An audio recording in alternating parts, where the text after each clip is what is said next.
Truth is making a comeback. America's Top Stories with Lisa K. Donner. The Democrats are scrambling to find anyone who can take on Donald Trump in 2020. But thus far, the so-called progressives seem to be fielding a group of pretty dull folks to take on POTUS 45. This week, Liberty Nation's Joe Schaefer wrote, quote, "In 2015, Donald Trump was the party crasher at the boring pool party who sprang off the high dive and did a cannonball. The very rude splash in the face he gave conventional Republican establishment politics never really did dry, and Trump went on to capture the GOP nomination and then the White House. The Democratic field for 2020 is now taking shape, hoping to find the right challenger to topple Trump and retake the presidency. But where is its party crasher? The person to rattle the uniform strident progressive consensus in Democrat ranks and nurture a true political phenomenon similar to the Trump tsunami of 2016.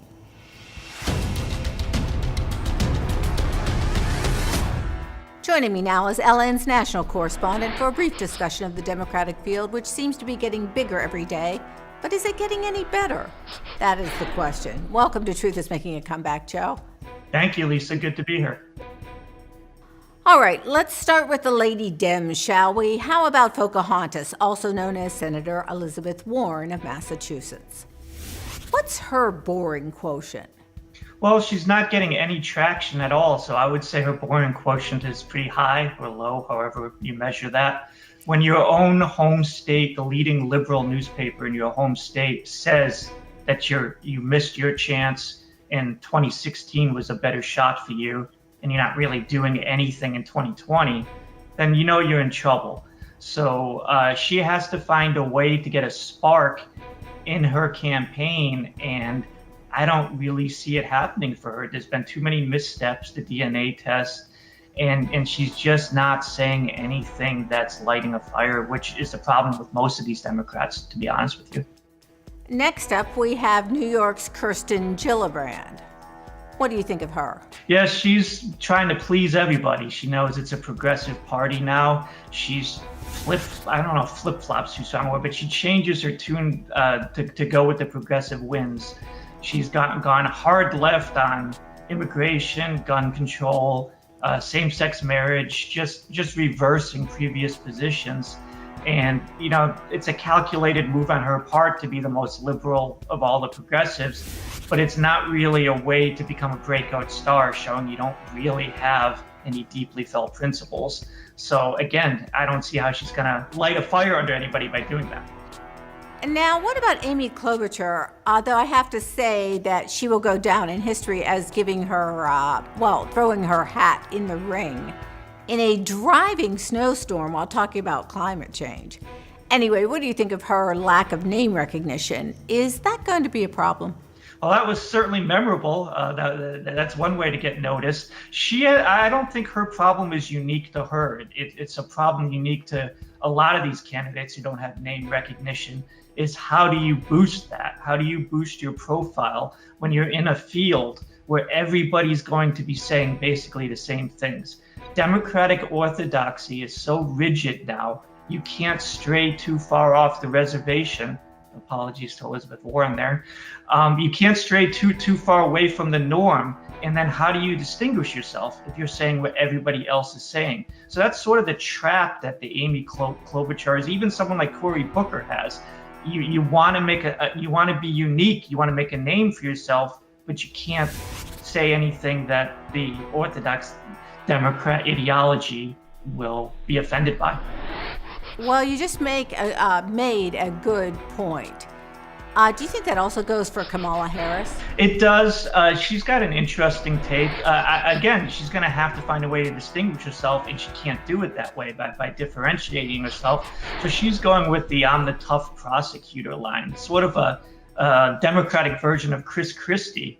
And what I didn't think it served her well at all in the Brett Kavanaugh Supreme Court nomination hearings. She came across as mean. She came across as just like vindictive, not tough. And then she didn't really make any great points. So I think an honest Democrat would say, she didn't really serve herself well there. And I think she's going to end up coming across as very strident, like Chris Christie did, if you recall, in 2016. He wanted to be the tough guy, and he ended up talking about shooting Russian planes down in a no-fly zone and potentially starting World War III. My feeling with Kamala Harris is she's going to be like that, the Democratic version of that, where she's just going to be strident and tough, and I don't think it's going to go over very well. Well, and Harris does seem to have that same issue that Hillary had, which is, well, basically the likability problem. That's it. You're right. All right, so now let's move on to what I call the 4 Bs: Bernie, Beto, Booker, and Biden. Do you really think that Beto is boring? I think he's an empty shell. The problem with him is he comes across great when you put him on the cover of Vanity Fair and say he's the next JFK. When you ask him serious policy questions, he has a hard time articulating a clear vision. So I think he comes across as muddled, almost even confused, and he hasn't really presented a coherent vision, and I'm not sure he can. So the more he talks, I think the more it's actually a liability. But of course, he looks great, and that does go a far way in politics, unfortunately. Well, do you think it's possible he's going to have a Roger Mudd, Ted Kennedy moment? When they ask him why are you running for president, he just can't answer it. Well, he sort of already had that moment when he said, "I was born to do this." I was surprised that he thought that was a good thing to say. People don't want career politicians. People don't want people who think they're entitled to be president. And he says, "This is what I was born to do." I think that's very off-putting. I don't know how Democratic voters feel about it, but that is not something that I would encourage him to say moving forward. Okay, now, do you think the populace is going to feel the burn this time around, Joe? I think Bernie's going to have a much tougher time this time around, and it's because he does not have Hillary Clinton as a foil. Hillary Clinton was the best thing he had going for him in 2016. He could just stand there and not be Hillary Clinton, and that helped him when he talked about the things that he did care about, like workers' rights and unions and all that stuff. He was just a natural antidote within the Democratic ranks to Hillary Clinton. He doesn't have that this time around. There is no Hillary Clinton in the field. There is no establishment titan for him to lean against. So, and he's already, I think, nervous about this. He's been talking much more about identity politics, which I don't think is his strong suit. He should be talking about the economy and caring about workers from a Democratic perspective, which I don't necessarily agree with, but his talking points are valuable. And if he's going to drift off into saying the same things about victimization and oppression and racial minorities, it's not going to serve him well. But again, not having Hillary, I think it's going to really hurt him. What about Spartacus? Spartacus, I don't think he belongs in this killer bees conversation because he's just too much. He's a lightweight. You know, Biden, Bernie, they have certain. Well, I guess Beto's a lightweight too. But Booker, he hasn't really accomplished anything in the Senate. I don't know what his clear vision is. He wants to be the first vegan president. How many voters care about that? I don't care what he eats for dinner. What do you stand for? What do you represent? And he's sort of in the Klobuchar camp where he's not going to be allowed to say anything that veers too far from his democratic orthodoxy. So therefore, how does he make an argument that you should pick me and not these other dwarves? I'm different, when he's not going to be different at all. It's going to really hurt him. Last but not least, we have Uncle Joe, who hasn't officially entered the race, but everyone reading the political tea leaves say that Joe Biden is in. What say you? Oh, I think he's definitely going to run. He wants to run. He's always wanted to be president. He ran twice before. I don't agree with people who think he's a formidable candidate, that he would be the best to go up against Trump.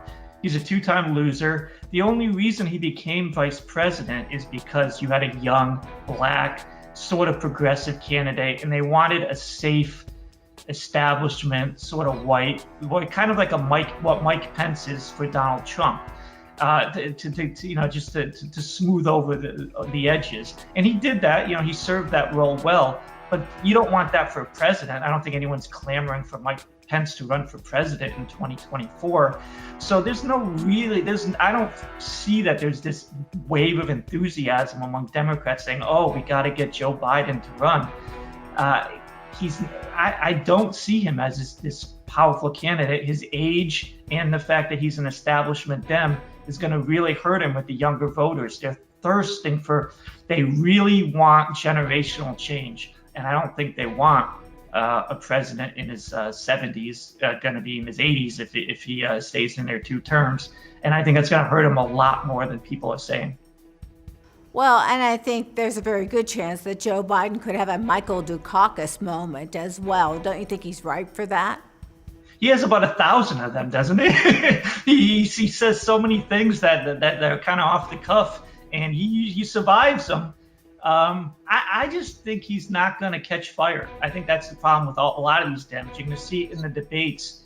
There's not going to be this galvanizing moment. Trump was such a galvanizing moment, but he was a galvanizing moment for himself. He didn't help the other candidates. But there's not going to be a galvanizing moment in these Democratic debates. And I think as soon as August, the Democrats are going to realize we don't really have anybody who's exciting at all. Any of the names we've already discussed, none of them are really going to be exciting to take on Donald Trump in 2020. Thanks for the political assessments and analysis and insight. That's Joe Schaefer of LibertyNation.com. Thanks, Joe. Thank you, Lisa. Truth is making a comeback. Visit us at LibertyNation.com.